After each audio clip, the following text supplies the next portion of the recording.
From the Open Season Properties Studio, welcome to SuperTalk Outdoors, where every single Monday at lunchtime we celebrate the world-class outdoors of the state of Mississippi, because this is the capital of the outdoors in America. Hey, listen, I saw a recent post on X from the Secretary of State, Michael Watson. Michael's been on this show many times, and my other show, the Ricky Matthews Show, many, many times. And he was posting a deer that he harvested last year, a beautiful buck. And he said, this is what you would expect, because we live in the capital of the outdoors. And I want to say thank you, Michael, for giving SuperTalk Outdoors kind of a shout out. We claim that statement. We are the capital of the outdoors, because we say it every single week, and it's great to see it become part of our language in Mississippi. Listen, it's October the 21st, 2024. I'm amazed at how quickly this year is going by. We're all praying for rain across the state of Mississippi. It looked like we were going to get normal rain there for a while, and then suddenly during the harvesting season, which was great for our farmers, I might add, we got no rain, and we still are getting no rain. We had this huge high that's sitting over America. I checked yesterday and saw 50% chance of rain, not this weekend, but next weekend. And then I checked just before we started the show, and it looks like that's dropped to in the 30s. Well, we're all out. We're using no-till drill, and we're going to start drilling seeds this week. We got to get them in. We're not going to put any fertilizer down. We're going to try to time that. Unfortunately, we're going to have to time that with where we go.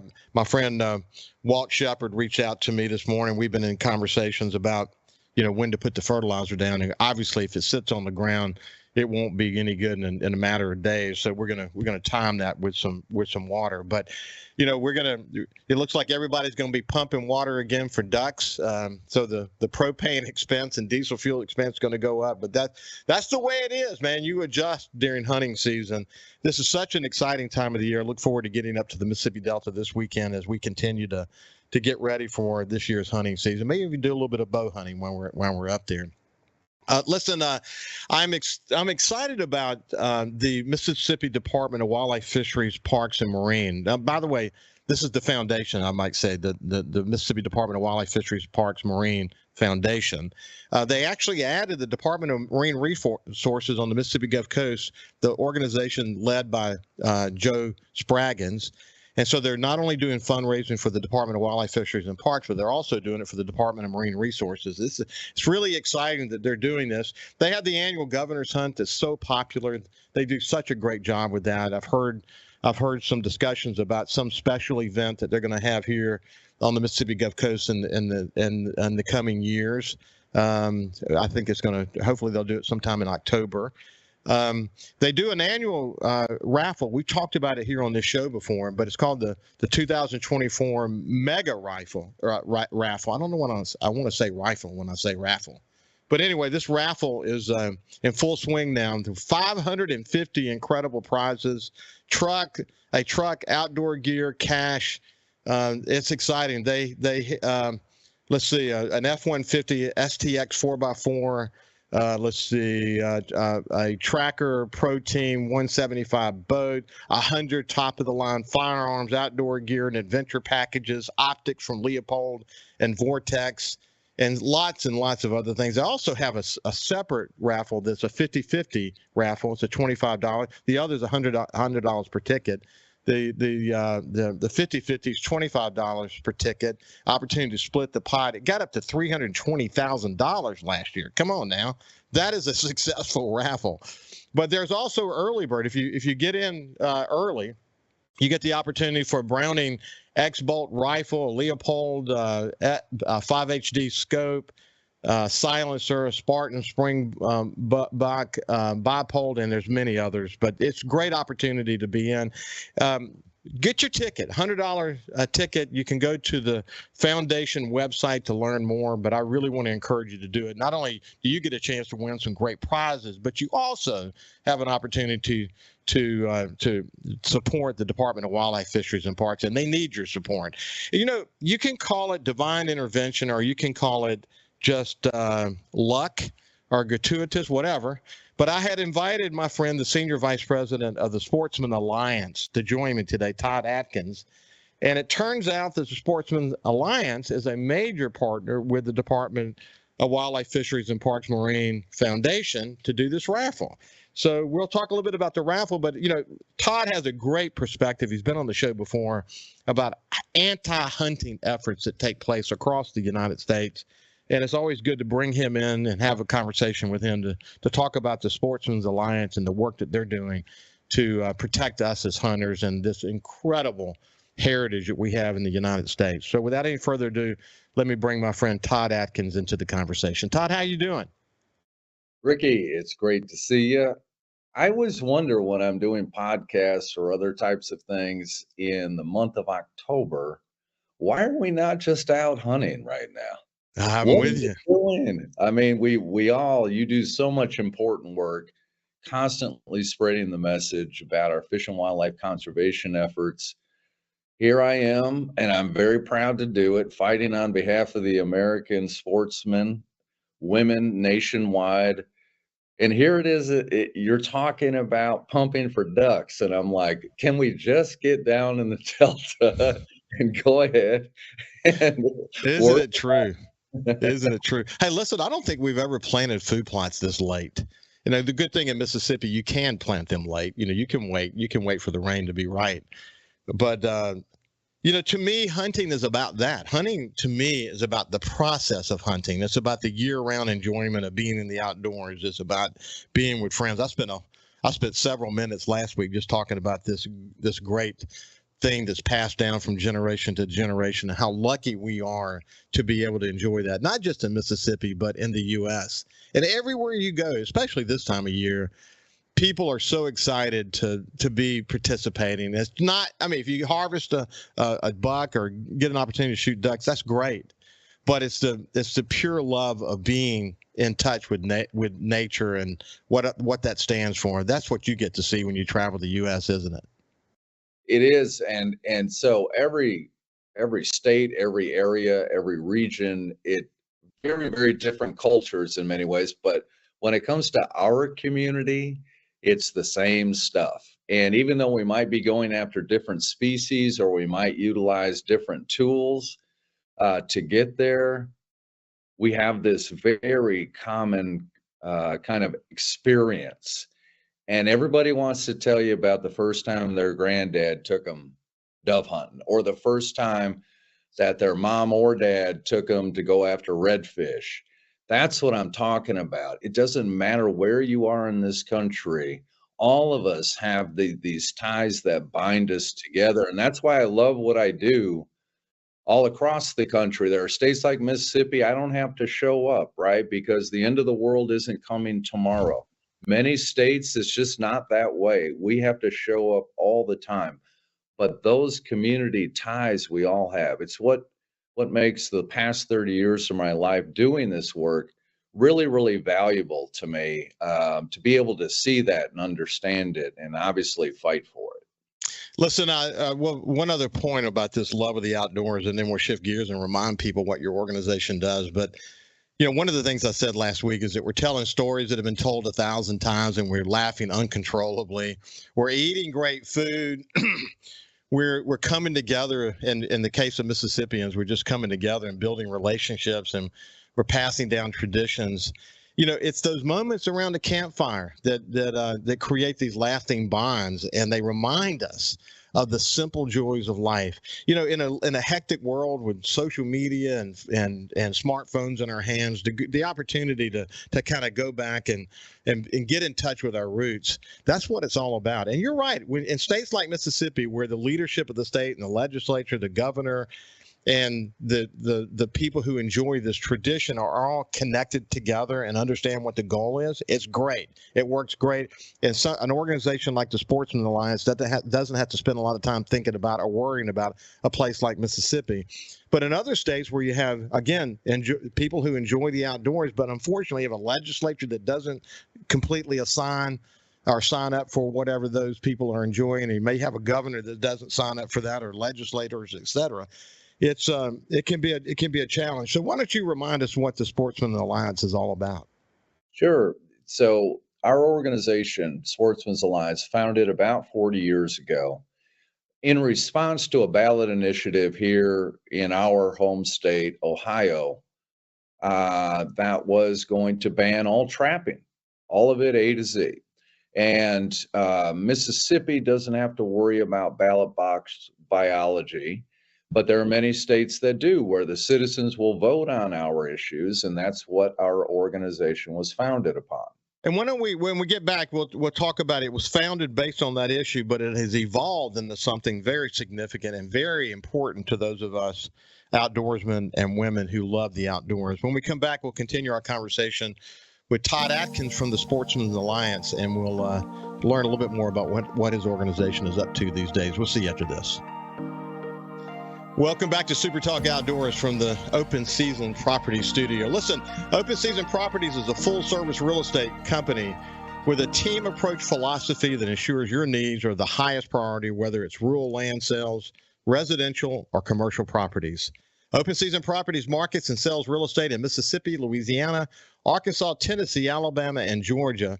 And they are dedicated to the development of long-term client relationships and an unwavering commitment to service.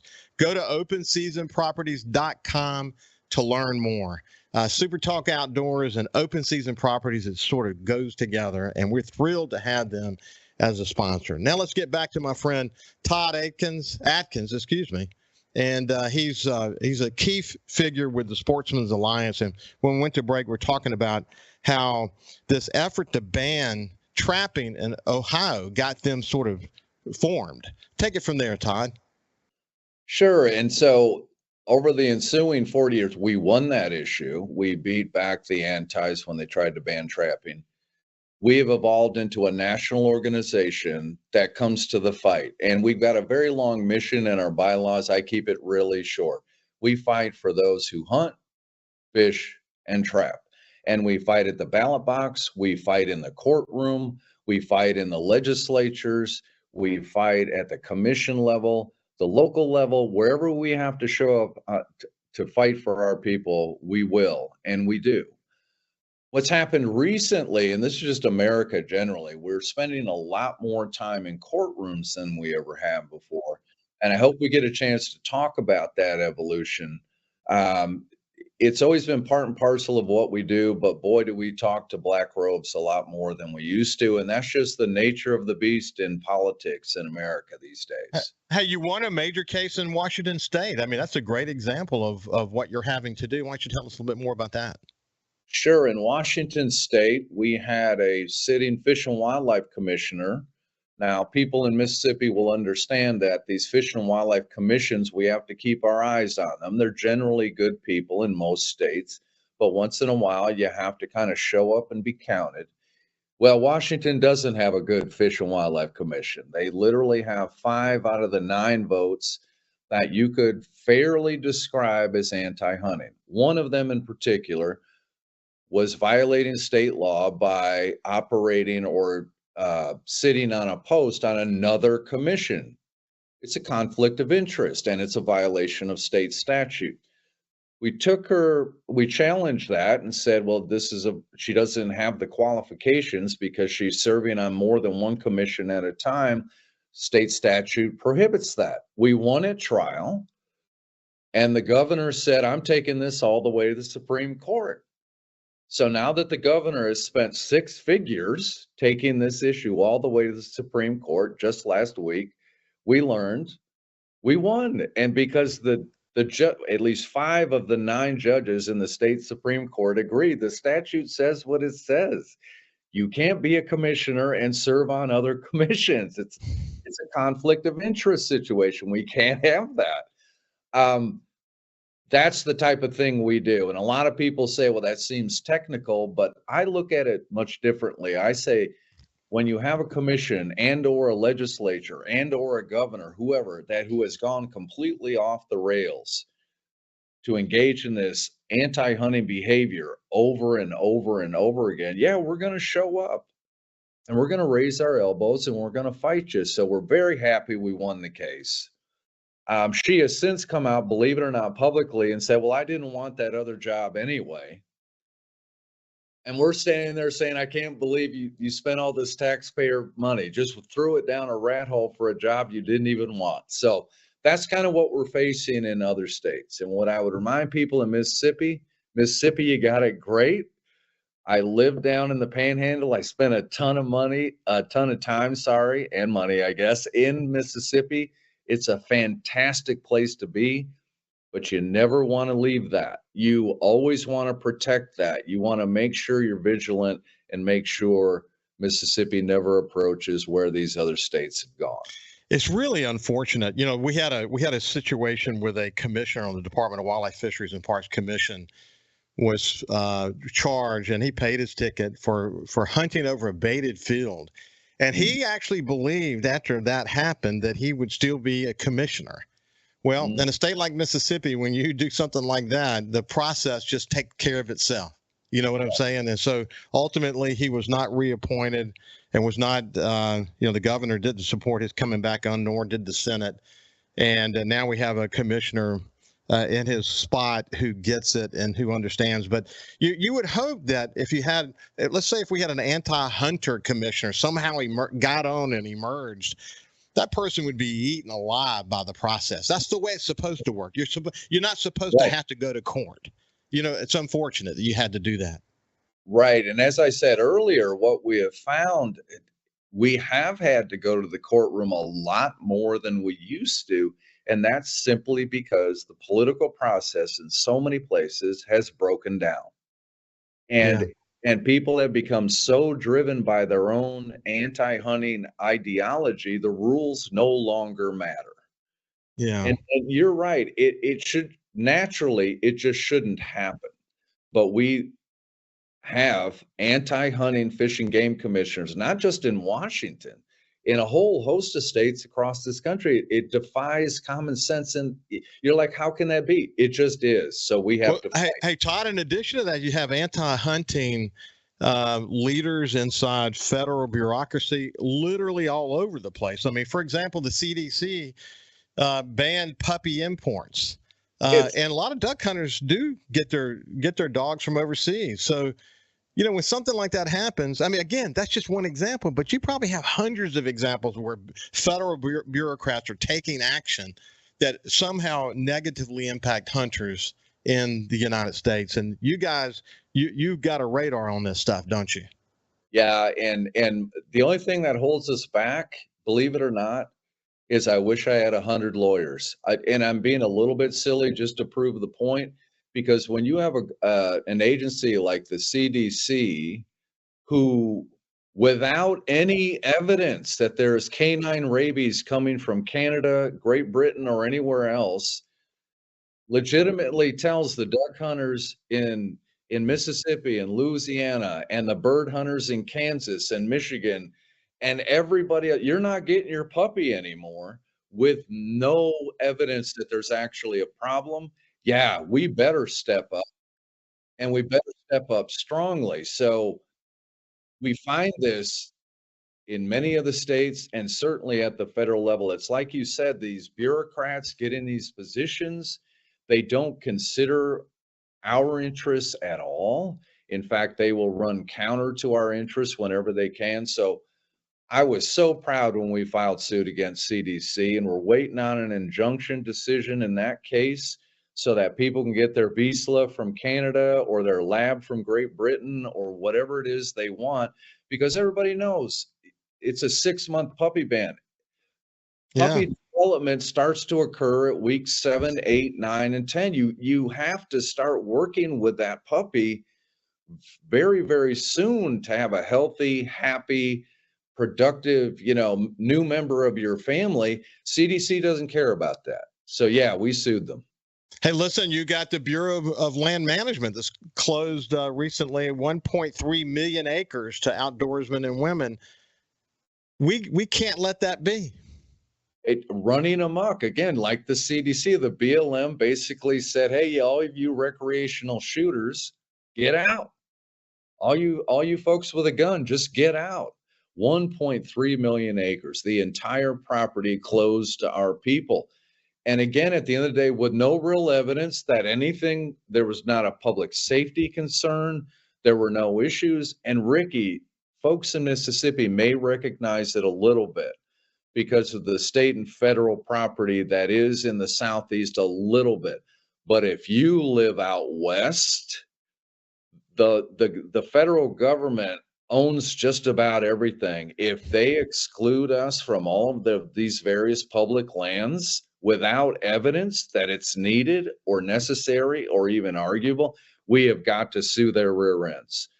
So again, we're putting that lawsuit together now to challenge BLM. You're not going to throw our people off 1.3 million acres without very clear evidence that there is something you're addressing very directly.